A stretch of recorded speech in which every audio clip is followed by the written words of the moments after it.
In this video, I'm going to show you how to install one of these in-wall heaters. Now if you have a long hallway in your house with no vents, or you have a basement laundry room like this one with no vents, or maybe you have a bedroom that's a little bit older on a 2-story north side where it's a little bit cooler than the rest of the rooms in the house, and you just want to add some additional heat, one of these in-wall heaters will really come in handy. Now I put this one back in our laundry room because there's no vent back here. It's about 58 degrees in here in the wintertime. This drywall already had several holes in it, as you'll be able to see in the video, and this kind of made a good place to put the heater. Now I'm going to wind up putting some window trim around this to cover up where these holes were from previous conduit, and it's going to look like it was just built into the wall and made that way. Now these heaters will really come in handy, especially this one that has a built-in thermostat. You can just set it for 68 degrees and it's going to turn on and off automatically. Once you have the location that you want to put your heater, you're going to want to mark out where you're going to cut. This doesn't have a template. I wish it did, but you want to make sure you definitely don't want to cut too big. So what I did, I just put this on backwards, traced around it where it's going to go in. And here on the side, you can just subtract 9/16 of an inch. And that's going to get you the cutout size for this to slide into.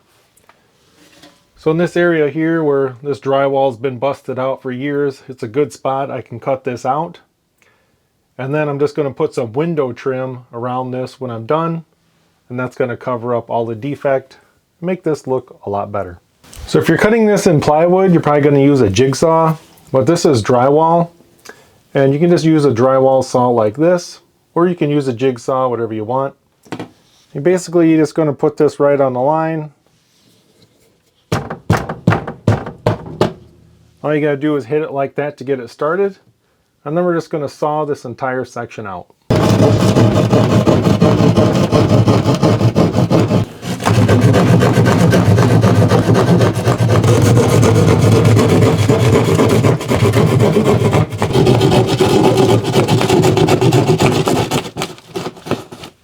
Now we have the cutout. Let's go ahead and check the fit.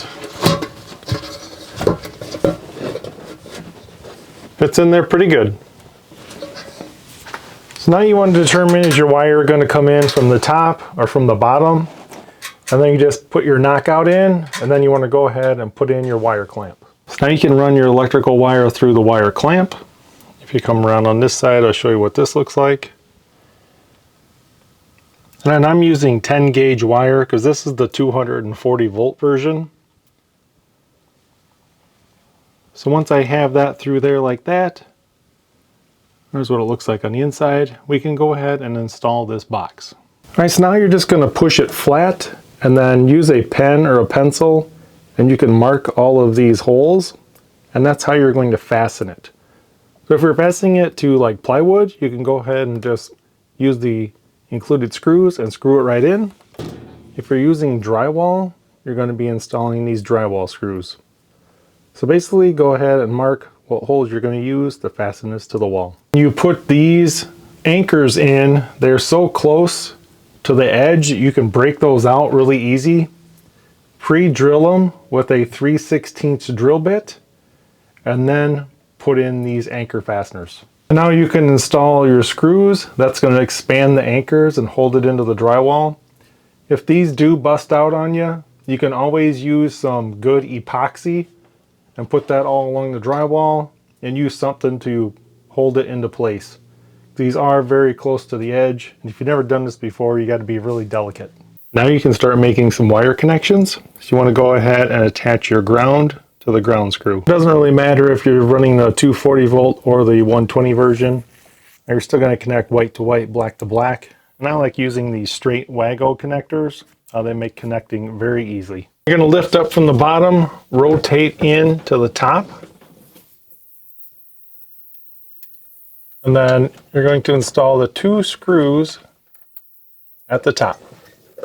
These little screws at the top are kind of hard to line up. Since I'm putting this above my dryer, I wanted to make sure they didn't fall out of my hands and drop down behind there. It is basically installed in the wall. I'm going to get some window trim maybe in a couple weeks, put it all the way around the outside, cover up this hole, that hole, then you'll never be able to see all them holes that used to be there.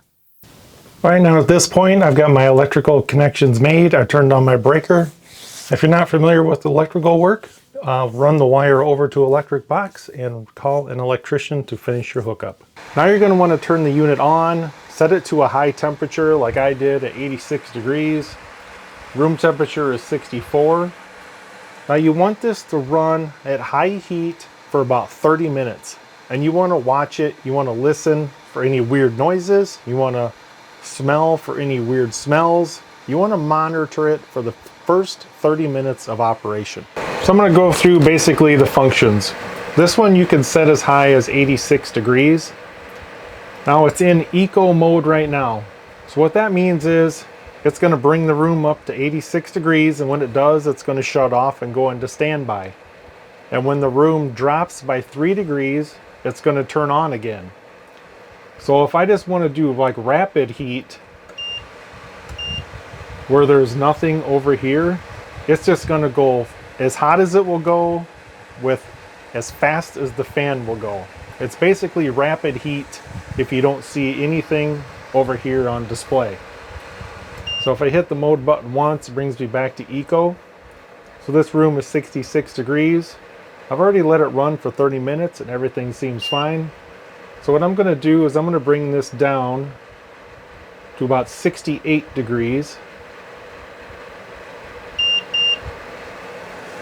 And now it's going to maintain 68 degrees in this room. So it's going to run, it's going to hit 68, and then it's going to shut off and go into standby.